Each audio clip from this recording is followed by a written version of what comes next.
When a little girl arrives at the ER late at night, crying for help, it seems like a tragic accident. But soon, it's clear something sinister is at play. A grandmother with a dark secret lies unconscious. A detective follows a trail of lies and danger. And a ruthless enemy will do anything to keep the truth buried. What could be the reason, and how does a 7-year-old girl hold the key to unraveling it all? Before we dive into this gripping tale, let us know where you're watching from today. The emergency room buzzed with its usual late-night energy. Nurses hurried between patients, the rhythmic beep of monitors filled the air, and the fluorescent lights cast a sterile glow over the white-tiled floors. Dr. Sarah Whitfield stood at the nurse's station, scanning through patient charts when the automatic doors hissed open. Her eyes flicked up instinctively, and what she saw made her heart drop. A small girl, no older than 7, stumbled into the ER, her face streaked with dirt and tears. She clutched a worn-out doll in one hand, her other arm hanging limply at her side, revealing faint purple bruises along her pale skin. "Help! My grandma isn't moving!" she cried, her voice trembling with desperation. Dr. Whitfield rushed toward her, kneeling to meet the child's eye level. "Sweetheart, you're safe now. I'm Dr. Sarah. What's your name?" The girl hiccuped through her sobs. Lily Bennett." Sarah's stomach tightened. Something was very wrong. Detective James Calloway pulled up in front of a modest suburban home, his car's headlights illuminating a shattered living room window. The front door hung slightly ajar, swaying with the midnight breeze. He stepped inside cautiously, his sharp eyes scanning the scene. The chaos told a story. Overturned furniture, drawers yanked open, broken porcelain littering the floor. Papers, torn and scattered, lay in piles near a tipped-over cabinet. "Looks like a break-in, but something feels off," murmured Officer Ryan DeLuca, joining him. Calloway nodded. They weren't looking for valuables, they were searching for something. A uniformed officer approached, flipping through his notepad. "Neighbor says they saw 2 men running from the house, took off in a black SUV. One of them was limping." Calloway's gut tightened. This wasn't random. This was targeted. Back at the hospital, Lily sat curled in a chair, clutching her doll while Dr. Whitfield offered her a warm blanket. The girl's eyes were red, filled with questions she didn't know how to ask. "Lily," Sarah said gently, "can you tell me what happened tonight?" Lily hesitated before whispering, "The men were yelling at Grandma. They sounded really angry. I heard one of them say they needed something important, but Grandma kept telling them she didn't have it. She told me to hide under the table and stay quiet no matter what happened. I heard a crash, like something breaking, and then Grandma stopped talking. I was too scared to come out right away. When I finally did, she was on the floor and she wouldn't wake up." Sarah's breath caught in her throat. This was no ordinary home invasion. Detective Calloway arrived minutes later. After reviewing the reports, he pulled up Margaret Bennett's file. Former accountant, retired, no criminal record. Then he saw it. Confidential witness, Financial Crimes Division. His stomach dropped. Margaret Bennett wasn't just an elderly woman. She was a whistleblower. At the precinct, Calloway ran a fingerprint found at the crime scene through the system. The screen loaded slowly, each second stretching longer than it should. Then, a match popped up on the screen.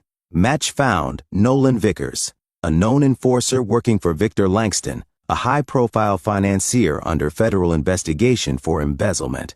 Vickers had a long and violent record, linked to multiple intimidation cases, and even suspected of past disappearances of key witnesses.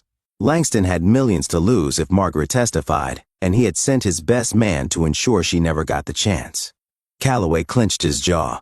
He had chased men like Vickers before, ruthless, efficient, and loyal only to power and money. "We need to find him before he finishes the job," he muttered. Officer DeLuca, standing nearby, narrowed his eyes at the screen.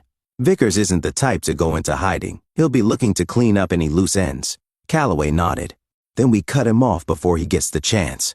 Langston had millions to lose if Margaret testified. And now, she was fighting for her life. Calloway turned to Officer DeLuca. "We need to find Vickers. Fast." Calloway arrived at Margaret's house for a second sweep. As he stepped inside, a sudden popping sound reached his ears, followed by the acrid scent of smoke. Flames licked at the curtain, spreading fast. "Damn it," Calloway muttered, bolting out of the house, coughing through the thickening smoke. The air was thick, acrid, each breath burning his throat. Someone had set the house on fire to destroy evidence. Flames engulfed the curtains, crawling up the walls like a hungry beast.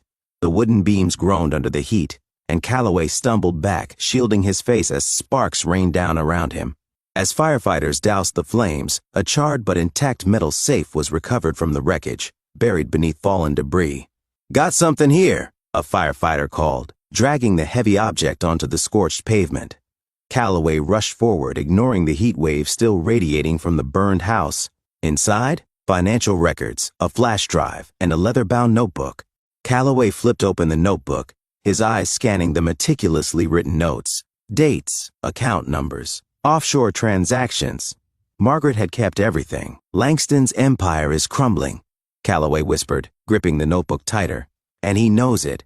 That night, in the shadows outside the hospital, two men in dark clothing moved toward a side entrance. One carried a duffel bag. Inside was a syringe filled with a lethal dose of potassium chloride. "This ends tonight," one muttered. Lily, restless, wandered the halls, missing her grandmother. The hospital at night felt eerie, the distant hum of machines and the faint murmurs of late-night staff adding to the stillness. She hesitated near the door to Margaret's room, her fingers clutching her doll. Something didn't feel right. She reached the room just as the intruder pulled out the syringe. Her scream pierced the air, shrill and filled with terror, reverberating down the sterile corridor. The man holding the syringe turned, startled, his grip loosening for just a second. The other intruder cursed under his breath. "We're exposed! Go!" They bolted, their rushed footsteps pounding against the floor, leaving the syringe behind. "Doctor!" Whitfield rushed in, followed by security, her eyes wide as she took in the scene. Lily, breathing heavily, pointed at the syringe, her hand shaking. "They were going to hurt Grandma." Dr. Whitfield crouched beside her, wrapping an arm around Lily's trembling shoulders. "You did the right thing, Lily. You were incredibly brave." Security officers scrambled after the intruders, but the men had already vanished into the night. Lily had just saved her grandmother's life. Calloway knew they had one shot at bringing Langston down. They needed him to make a mistake. He picked up Vickers' confiscated phone and sent a message. Evidence transfer happening at midnight. Location, industrial warehouse. Langston would send his men, and Calloway would be waiting. The black SUVs rolled up to the deserted warehouse, headlights cutting through the fog. Langston's enforcer, Darius Kane, stepped out, scanning the surroundings. They moved inside and found the evidence box. Kane pried it open. Empty. A tense silence hung in the air for a split second before floodlights blazed to life, illuminating every dark corner of the warehouse. "Police! Drop your weapons!" Calloway's voice boomed through the megaphone, cutting through the chaos like a blade. Kane's eyes darted around, realization dawning too late. "It's a trap!" he snarled. Gunfire erupted. Officers surged forward, shouting commands, their weapons trained on the criminals. Kane and his men scrambled for cover, returning fire in a desperate attempt to escape. The metallic clang of bullets against steel echoed through the cavernous space. A bullet grazed Kane's arm, making him stagger. He turned, eyes locking onto an emergency exit, but the door burst open, revealing more officers blocking his way. His men tried to retreat, but they were outnumbered and surrounded. As the chaos unfolded, Calloway stepped forward, his own weapon aimed directly at Kane. "It's over," he said coldly. "Langston's empire falls tonight." Seeing no way out, Kane scowled, his grip tightening on his gun. Then, with a resigned sigh, he dropped it to the ground, raising his hands in surrender. Langston's empire crumbled that night, and justice finally took its course. Margaret finally woke up in the hospital, weak but alive. Lily threw her arms around her, sobbing. "You're okay." Dr. Whitfield smiled through her own tears. "You have a brave granddaughter." Meanwhile, Calloway watched as Langston was led away in cuffs. "Think he'll walk?" DeLuca asked. Calloway smirked. "Not this time." With Langston's empire dismantled, Margaret and Lily moved in with family, a new beginning. As Calloway drove away from the hospital, he glanced in the rearview mirror. Justice had been served, but some battles, they never really end. What would you have done if you were in Lily's shoes? Let us know in the comments below. And if you believe in justice, hit that like button.